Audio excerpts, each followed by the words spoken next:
Assalamualaikum warahmatullahi wabarakatuh. Berikut adalah pemaparan tugas kami hari ketiga Latsar CPNS tahun 2021 PPSDM Regional Bandung, yaitu analisis isu global dengan topik pandemi COVID-19.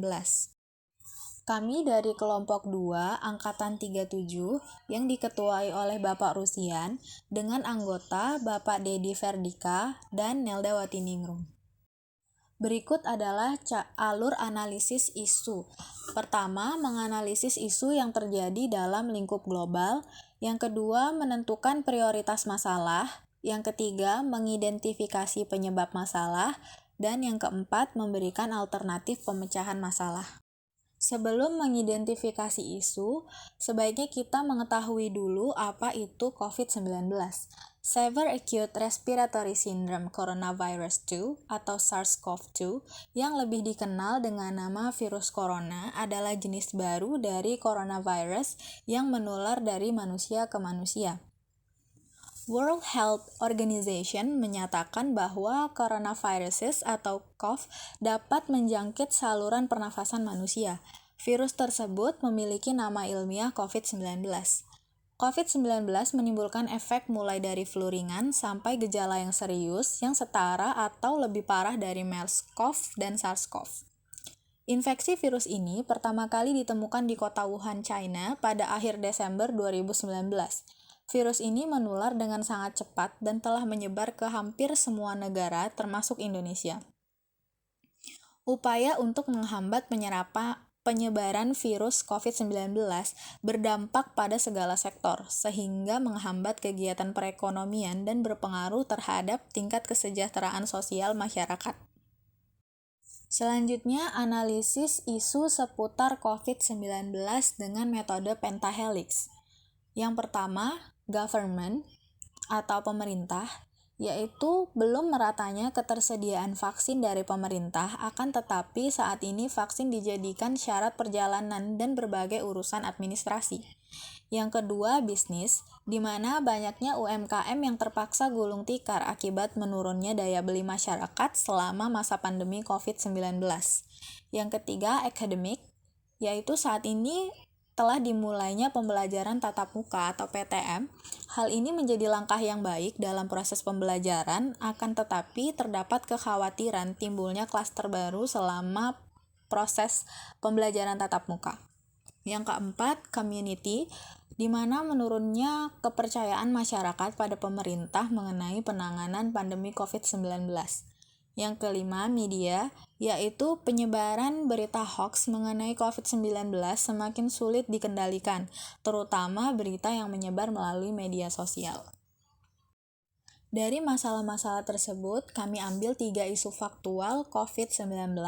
Yang pertama, risiko peningkatan kasus pasca pembelajaran tatap muka. Yang kedua, menurunnya kepercayaan masyarakat terhadap penanganan COVID-19. Dan yang ketiga, vaksinasi sebagai syarat perjalanan.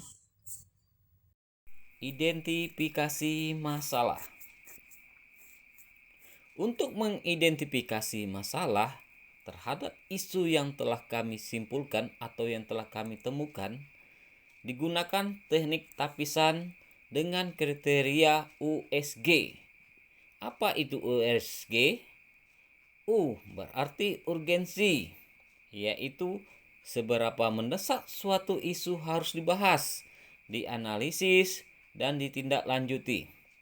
Kemudian seriousness, seberapa serius suatu isu harus dibahas, dikaitkan dengan akibat yang akan ditimbulkan.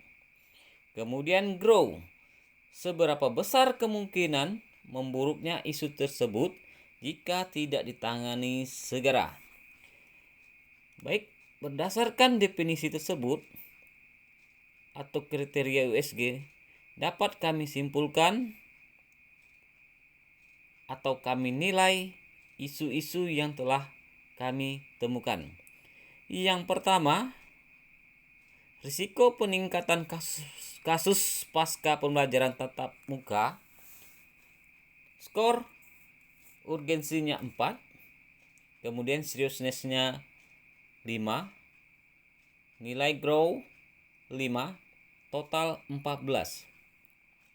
Yang kedua, menurunnya kepercayaan masyarakat terhadap penanganan COVID-19, skor urgensinya 3, seriousness-nya 3, kemudian skor growth-nya 4, total 10. 3. Vaksinasi sebagai syarat perjalanan, nilai urgensinya 4, skor seriousness-nya 4, kemudian skor grow-nya 3, kemudian total 11. Dari 3 isu tersebut dapat kami simpulkan berdasarkan nilai ataupun skor USG-nya yang menjadi prioritas kami adalah risiko peningkatan kasus pasca pembelajaran tatap muka ataupun PTM.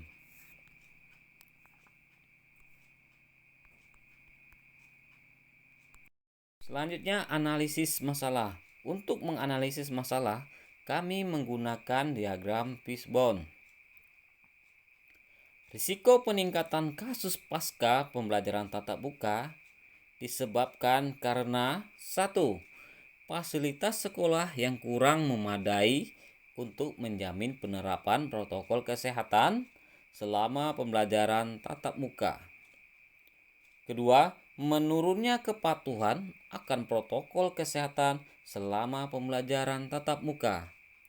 Yang ketiga, ketersediaan vaksin untuk guru dan siswa. Selanjutnya yang keempat, akses informasi mengenai COVID-19 dan protokol kesehatan tidak merata. Selanjutnya yang terakhir, dukungan keluarga siswa dan masyarakat dalam pelaksanaan pembelajaran tatap muka. Selanjutnya kita akan menggunakan alternatif pemecahan masalah menggunakan SWOT. S-nya strength atau kekuatan. 1. Para guru akan lebih mudah menjelaskan materi kepada siswa. 2. Lebih mudah mengontrol siswa selama jam pelajaran. 3. Sistem belajar mengajar yang lebih efektif. Yang kedua, W atau weakness, yang artinya kelemahan. 1. Fasilitas yang kurang memadai dalam penerapan protokol kesehatan. 2. Ruang kelas yang terbatas karena jumlah siswa dalam satu ruangan dibatasi. 3. Kesulitan mengontrol siswa dalam penerapan protokol kesehatan. Yang ketiga, O, opportunities atau peluang. 1. Siswa lebih mudah memahami pelajaran. 2. Siswa dapat kembali berinteraksi dengan teman seusianya dengan tetap menerapkan protokol kesehatan. 4. T, threat atau ancaman. 1. Belum meratanya ketersediaan vaksin bagi guru dan siswa untuk meningkatkan imunitas selama pembelajaran tatap muka. 2. Masih terdapat siswa yang tidak patuh terhadap protokol kesehatan. Selanjutnya kita akan memasukkan ke dalam tabel alternatif pemecahan masalah. Yang pertama, analisis pemecahan masalah. Pelaksanaan pembelajaran tatap muka dengan meningkatkan pengawasan terhadap penerapan protokol kesehatan. Tahap penyelesaiannya, meningkatkan pengawasan terhadap penerapan protokol kesehatan baik siswa maupun pihak sekolah. Hasil yang diharapkan, tidak terjadi penularan COVID-19 selama pembelajaran tatap muka. Adapun pihak yang terkait, yaitu guru dan staf di sekolah. Analisis masalah yang kedua, analisis pemecahan masalah kedua, pemerataan vaksin bagi guru dan siswa di seluruh daerah di Indonesia. Tahap penyelesaian, menyediakan vaksin dalam jumlah yang cukup untuk guru dan siswa yang menjalankan pembelajaran tatap muka. Adapun hasil yang diharapkan, yaitu meningkatnya imunitas guru dan siswa selama pembelajaran tatap muka. Adapun pihak yang terkait adalah pemerintah. Analisis pembacaan masalah yang ketiga, yaitu pemberian edukasi untuk siswa dan guru mengenai manfaat dan penerapan protokol kesehatan selama pembelajaran tatap muka. Tahap penyelesaian memberikan edukasi sebelum pelaksanaan pembelajaran tatap muka dan mengevaluasi penerapannya selama pembelajaran tatap muka. Adapun hasilnya diharapkan peningkatan pengetahuan dan kepatuhan siswa dan guru terhadap protokol kesehatan. Adapun pihak terkait yaitu pemerintah dan pihak sekolah bekerja sama. Demikian yang bisa saya sampaikan. Lebih dan kurang saya mohon maaf.